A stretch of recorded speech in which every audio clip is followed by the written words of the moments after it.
Nursing has changed drastically over time, but a specific unit in the nursing field that has changed a lot is the neonatal intensive care unit.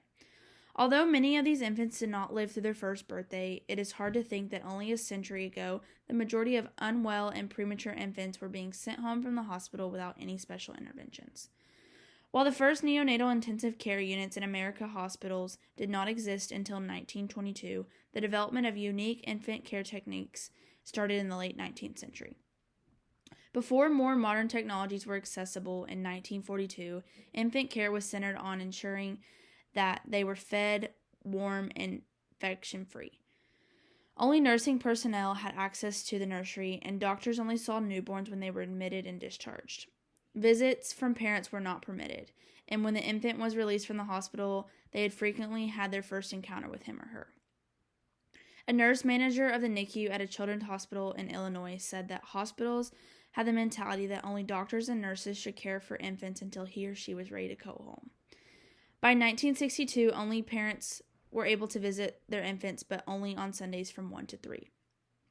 By the 1970s, parents were permitted to visit on a regular basis.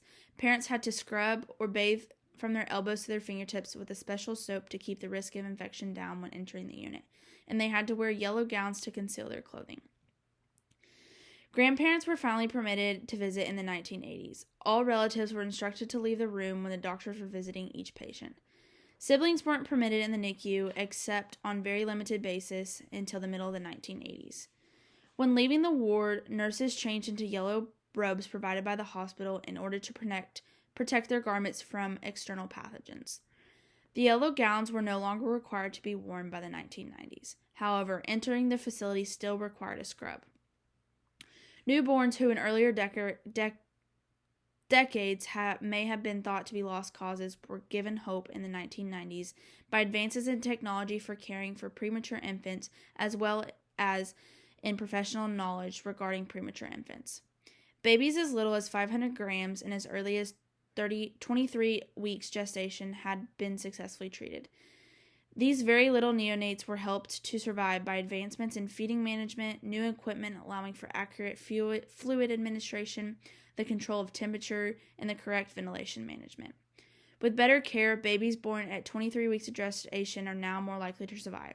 Their survival percentage is now 33%, while those born at 24 weeks do so with their survival rate of 65%. Also improved is the likelihood of surviving without significant medical issues. For parents of premature children or their children, these increases offer hope, and trends suggest that in years to come, survival rates will grow much further.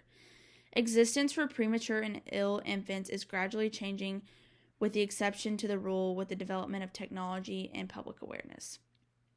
Family engagement increased in the early 2000s as the new century put more of an emphasis on care that is family-centered. Parents were urged to stop by and participate in their child's care. This allowed for them to bond with their newborns while they were still in the hospital. Being involved in their newborn's life made it feel more normal for them. Nursing in the NICU has changed for the better over the years, and it will only continue to improve as time goes on. This is my presentation. It says how neonatal nursing has changed over the years. This is basically saying that the NICU in the 1940s to the 1960s, their main goal was just to keep them fed, warm, and infection-free. No visitors were allowed, and doctors rarely saw them. They saw them when they were admitted and when they were discharged, but that's it. In the 1970s through the 1990s, in the 1970s, parents were finally allowed to visit their infant, but they were required to wear yellow gowns and disinfect before entering. In the 1980s, grandparents were allowed to visit, and nurses were required to wear yellow gowns when leaving the unit to keep the risk of infection down. By the mid-1980s, siblings were allowed to visit, and then in the 1990s, yellow gowns were no longer required to be worn by the nurses, but they still had to scrub before entering. In the NICU from the 2000s to the present, family involvement is now highly encouraged, and 24-hour visiting became an option for the families. Allowing family involvement helped with bonding and preparing them for to go home. And then premature infant survival rates. In the 1980s, it was roughly like 20%. And in the present, at 24 weeks gestation, it's roughly 50%. And then after 24 weeks, the percentage just increases drastically.